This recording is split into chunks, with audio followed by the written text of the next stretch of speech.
وعلیکم السلام ورحمۃ اللہ وبرکاتہ۔ محترم بھائی نے کہا جی روحا ماؤ بینہم، اللہ نے قرآن میں کہا ہے، اور صحابہ کا جو پھر آپس میں جو جنگیں ہوئی ہیں تو ان میں کیا تطبیق ہے؟ محترم بھائی صحابہ رضوان اللہ علیہ مجمعین کے جو اختلافات ہوئے ہیں یا جو آمنے سامنے وہ میدان میں نکل آئے ہیں، تو یہ بات پہلی یاد رکھے کہ پہلی بات تو یہ ہے کہ اصل جو ہے نا وہی بات ہے جو اللہ رب العالمین نے بیان کی ہے کہ روحا ماؤ بینہم، کہ آپس میں یہ نرم تھے، آپس میں ایک دوسرے سے محبت کرنے والے، پیار کرنے والے، عزت و احترام کرنے والے تھے۔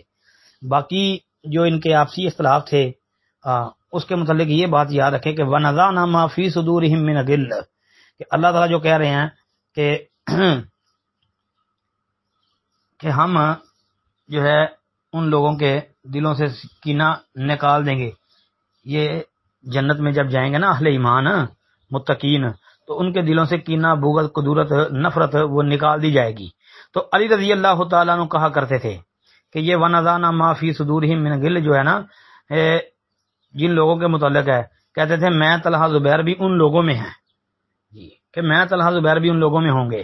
تو آپ دیکھیں کہ اگر ان کا کوئی اختلاف ہوا ہے لیکن صحابہ نے اپنے دلوں کے اندر یہ بات نہیں رکھی، اپنے دلوں کے اندر نفرت قدورت والا معاملہ نہیں رکھا جی، بغض نہیں رکھا، اگر یہ بات ہوتی ایسی کوئی بغض وغیرہ والی تو پھر حضرت علی رضی اللہ عنہ یہ کیوں کہتے کہ وَنَزَعْنَا مَا فِي صُدُورِهِم مِّنَ غِلٍّ؟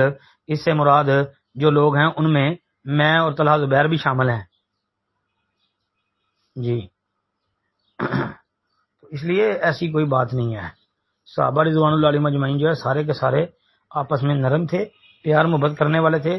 باقی یہ کوئی آپسی اختلاف، وہ کوئی اجتہادی معاملات جس کی وجہ سے اس طرح کے معاملات سامنے آ گئے ہیں۔ السلام علیکم ورحمۃ اللہ۔